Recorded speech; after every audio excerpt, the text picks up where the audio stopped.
Vi ska prata om vad det innebär att driva pedagogiskt förändringsarbete. De utmaningar man står inför och vad man behöver arbeta med för att ha förutsättningar att lyckas. Med mig har jag Cormac McGrath, forskare i högskolepedagogik och pedagogisk utvecklare vid Stockholms universitet. Välkommen! Tack! Vi har läst en artikel som du har skrivit som heter The Ebb and Flow of Educational Change. Change Agents as Negotiators of Change. Vad handlar den här artikeln om, Cormac? Ja, först och främst så vet vi att många lärare och pedagogiskt ledare inom universitetet vill sträva mot förändring. Och det ser vi nästan dagligen och arbetar med folk som gärna vill jobba med förändring. Och då blev vi nyfikna på att titta på hur de går tillväga. Vad är det de gör, hur de jobbar med förändringsarbete, hur de får med sig kollegor när de arbetar med förändringsarbete och så vidare. Så egentligen hade vi två frågor. Dels var det just kring deras praxis. Hur går de tillväga när de jobbar med pedagogisk förändring? Och sen ville vi titta och jämföra vad de sa och jämföra det med ett av flertal existerande modeller. Just för att se om deras praxis överensstämmer med den forskning som finns kring implementering av och ett arbete med pedagogisk förändring. Så vad är det då för slags förändringsarbeten vi pratar om här? Kan du ge något exempel? Ja, det kan handla då om till exempel att arbeta med återkoppling genom ett helt program. Det kan handla om att arbeta med betyg och bedömningskriterier, till exempel på examensarbeten. Och det kan handla om man vill inom en grupp lärare implementera ett nytt sätt att undervisa, så kallad, i det fallet handlar det då om team-based learning. Och då ville man införa det på en hel kurs. Det fick ju effekt att många lärare skulle vara inblandad och så vidare. Och det är väl det som är största skillnaden i de olika förändringsarbeten vi har tittat på. Dels finns det de som jobbar med egna projekt i den egna undervisningen. Och sen finns det de som jobbar med flertal kollegor där just processen är kanske mer komplex. Och det var väl egentligen de sorters förändringsarbete vi var mest intresserade av. Så att om man då tänker på de här personerna som du kallar för förändringsagenter eller change agents då i artikeln, så står de ju inför flera olika utmaningar, och det här är någonting som vi båda har erfarenhet av och har försökt hjälpa lärare med när det gäller att jobba med pedagogiskt förändringsarbete. Jag tänkte vi skulle lyssna på två lärare som berättar lite om sina utmaningar. Ja. En av de krångliga sakerna med att försöka förändra saker, det kan ju vara att kollegorna kan vara rätt så förtjusta i hur det är nu. Och det kan man ju förstå, för att det kanske är tidsbesparande om man får göra precis som man gjorde förra gången. Och vi har ju alla rätt så ont om tid, så vem vill inte spara lite tid? Så det tycker jag är en hake att komma runt, att försöka få kollegorna att lägga lite extra arbete eller lägga arbete på nya saker. Det tycker jag kan vara en tröskel. Jag tänker att i det reformarbete som vi driver här nu, så har väl en utmaning både på någon slags makronivå och mikronivå varit att få med sig alla som behöver vara med.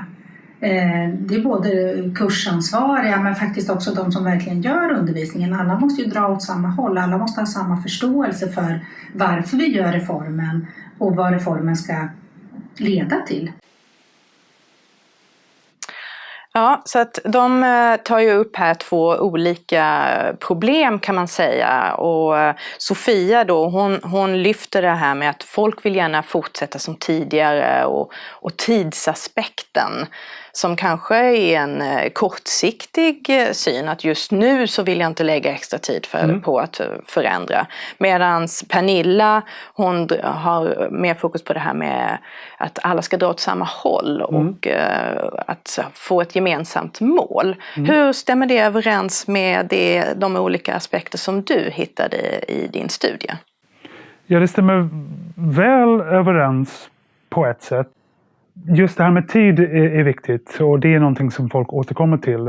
Sen som forskare blir man nyfiken på tid, för den kan man titta på olika sätt. Så har jag tid till att jobba med förändring är någonting som ligger i fokus för många personer, så att säga. När vi sen tittar på de teman som vi har fått upp i själva artikeln, så har vi då identifierat 4 stycken som jag tror på ett eller annat sätt kan knyta an tillbaka till både vad Sofia och Pernilla sa. Och så kan vi diskutera det.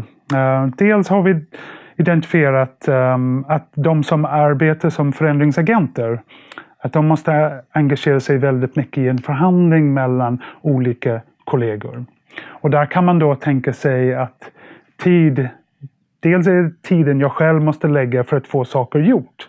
Men sen brukar tiden kanske också tas i anspråk av de andra personer som jag ska arbeta med. Så någonting väldigt viktigt i studien var just detta att förändringsagenter har inte riktigt systematiska sätt att ta sig an förändringsarbete. Det var någonting vi såg. Och när man då tänker sig tid i relation till systematik, så kan det bli väldigt många saker och ting att hålla i huvudet samtidigt, så att säga. Så dels är det min tid, sen är det de andras tid som ska tas i anspråk. Och sen ska man helst då planera för detta över en ganska lång process. Så på så vis spelar det in. Men om vi går tillbaka då till förhandlingsaspekten. Där kunde vi då se att de förändringsagenter, nu tänker vi oss att de är ansvariga för en komplex förändringsprocess. Att det inte rör i första hand någonting i sin egen undervisning. Då måste de förhandla med andra kollegor, de måste förhandla också i viss mån med sin chef för att få loss tid. Både för sig själv och för de andra. Och man är inte alltid personalansvarig för dem man ska leda i en förändringsprocess. Jag tänker också med anknytning till det Pernilla sa. Alla ska med. Men när jag själv inte då är chef för dem som ska dras med, då kan det vara svårt att legitimera den tiden vi lägger på ett projekt. Så det var någonting som var väldigt tydligt. Sen nästa tema som vi identifierade, det var just att identifiera signifikanta kollegor eller nätverk. Och det kan vara i institutionen då. Där var det rätt intressant, för att det var både de som så att säga jag kunde lita på att dra med ett projekt. Men samtidigt kunde vi se att det fanns signifikanta personer som folk valde att avstå från att samarbeta med. Sen har inte vi grottat ner oss så noga i vad det får för konsekvenser.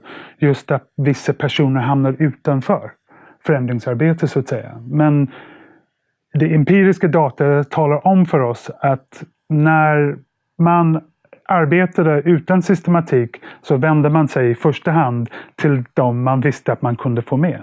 Det tycker jag är ganska intressant. Sen har vi då 2 ytterligare teman. Dels var det övervinna motstånd och övervinna territoriella gränser. Vad gäller motstånd så tar det sig uttryck dels i relation till ledarskapet eller ledningen inom institutionen. Men sen även de som så att säga är negativa inställda till förändringsprocessen, även om de så att säga är med. Det vi tyckte var intressant där och det som var väldigt spännande var att de som hade ett motstånd men ändå var intresserade, de kunde agera som katalysator för projektet. Och det ska vi kanske knyta an till lite senare när vi tänker oss just iscensättning av ett projekt. Jag tror nämligen att det är väldigt viktigt att en förändringsagent inte har en för färdig idé när man ska sätta igång en process. Ja, för det verkar ju vara väldigt tydligt i det som Pernilla tar upp där. Att det här att få med sig ett helt kollegium, att om det är en större förändring som alla behöver vara med på, hur ska man då få med sig dem? Alltså hur förhandlar man om och gör att det blir ett slags, man brukar prata om ett ägande hos alla deltagare i en förändringsprocess. Just Just precis. Och där är då frågan, vem äger projektet, vem äger agendan och vem formulerar, vem har problemformuleringsinitiativet? Och där kan man tänka sig att det finns olika skolor eller olika sätt att tänka sig kring detta. Sen finns det olika sorters förändringsarbete. Kommer ett beslut centralt ifrån universitetsledning som via prefekten landar hos en förändringsagent. Det är ju en sorts process som det föranleder. Medan om man själv vill driva en utveckling, då kanske man har en annan process. Sen märkte vi också att givet att man arbetade med en förändring som var initierat av ledningen, kunde det vara jobbigt då man inte fick återkoppling under processens gång. Så även om det inte var uttryckt som ett aktivt motstånd, så var det ett motstånd i processen. För att man visste inte riktigt om man gjorde rätt. Alltså ni vill att vi ska göra någonting. Nu har vi gjort del av den. Nu önskar vi gärna återkoppling. Och när återkopplingen uteblir, då upplever man en väldig frustration. Och det uttrycktes som ett slags motstånd. Och sen har vi någonting som jag tror vi alla känner igen, just det här med övervinna territoriella gränser. Det kunde handla till exempel om att olika ämnen hade traditioner av att undervisa på ett visst sätt. Det kunde handla om att jag skulle ta tid i anspråk som du uppfattade inte fanns, eller att den tiden var reserverad för antingen då i det här fallet kliniskt arbete och eller forskningsarbete. Så det var just detta, vad är det vi håller på med nu?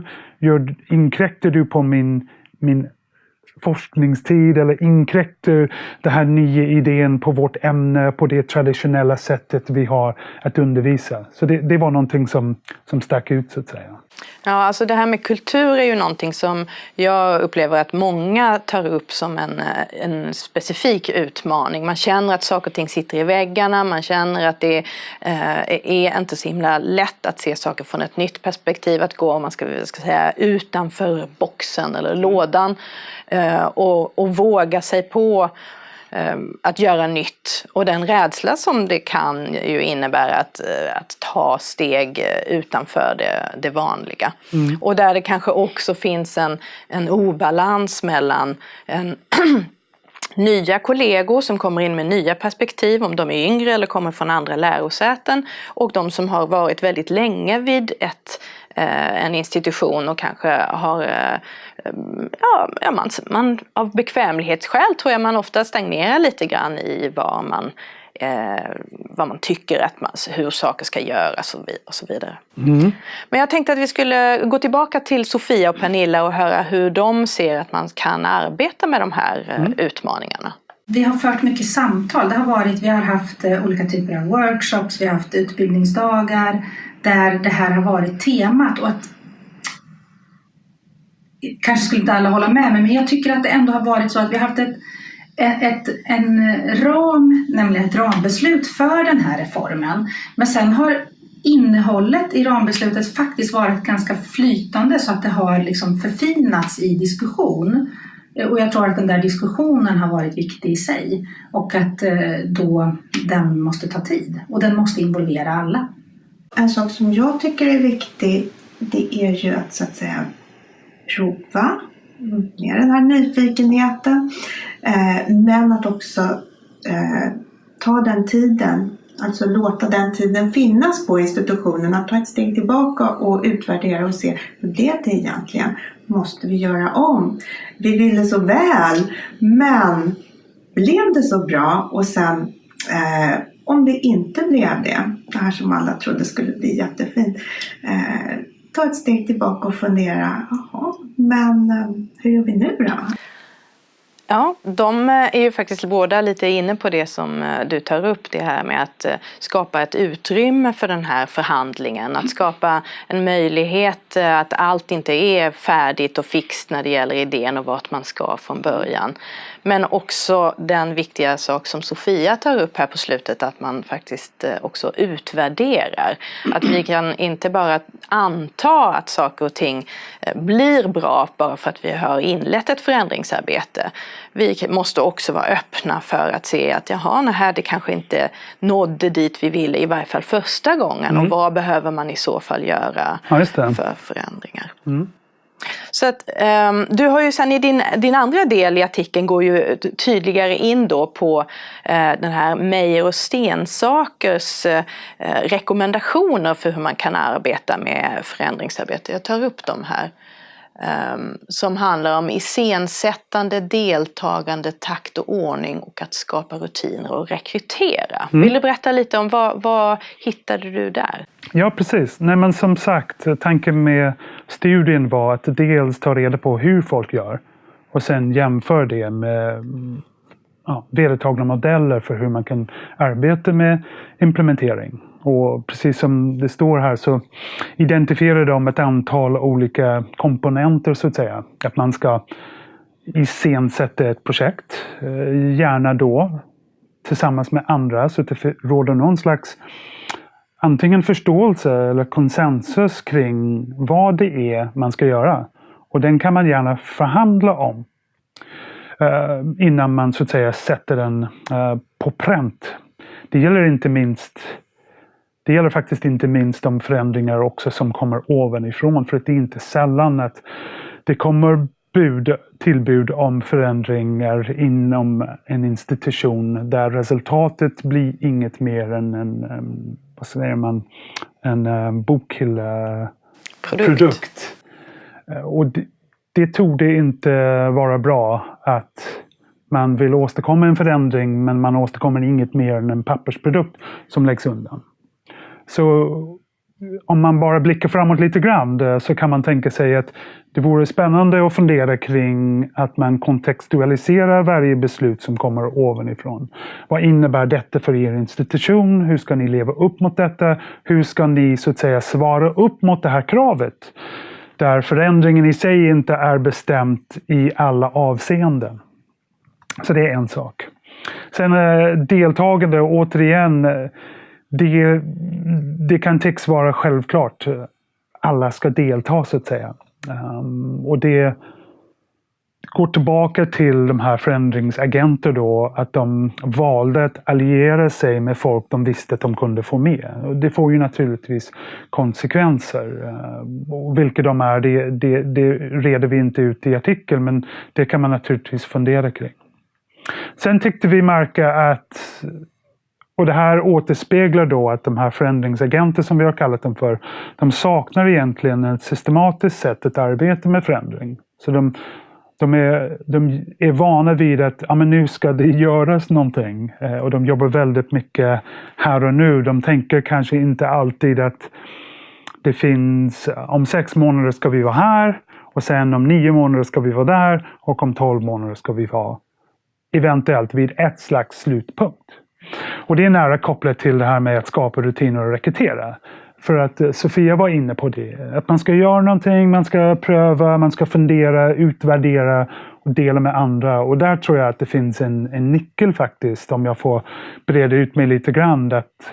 Att man kanske ibland att man får ta för stor sats. Att man förändringsarbeten skulle må väldigt bra av att de testas. Att man utvecklar en del av projekt. Att man testar den med till exempel studenter om det är ett studentnära projekt. Att man sen reflekterar över resultatet och att man kanske omprövar sitt beslut. Går vi åt rätt håll? Har vi fått in data som talar om för oss att vi gör rätt saker? Och så vidare och så vidare.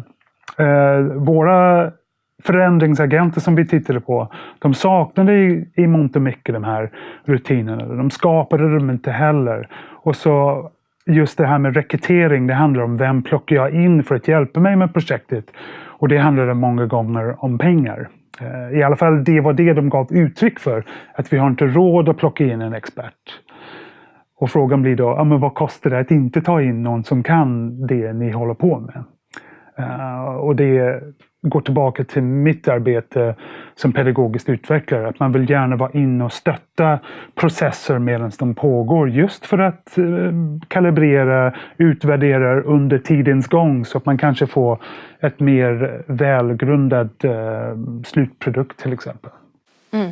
Så att om man vill summera det här då och hur man ska tänka som förändringsagent om man är involverad i, oavsett om det är en mindre förändring bara lokalt eller om det är någonting som kommer uppifrån. Så skulle man kunna säga att för att lyckas med förändringsarbete så måste man ha långsiktighet. Man behöver tänka på vad är det man ska nå för slutmål och hur ska man involvera folk och i vilken ordning. För att på så sätt så småningom så kanske man faktiskt kan bidra till en också förändrad kultur på sin egen institution. Tack så mycket för att du kom. Tack.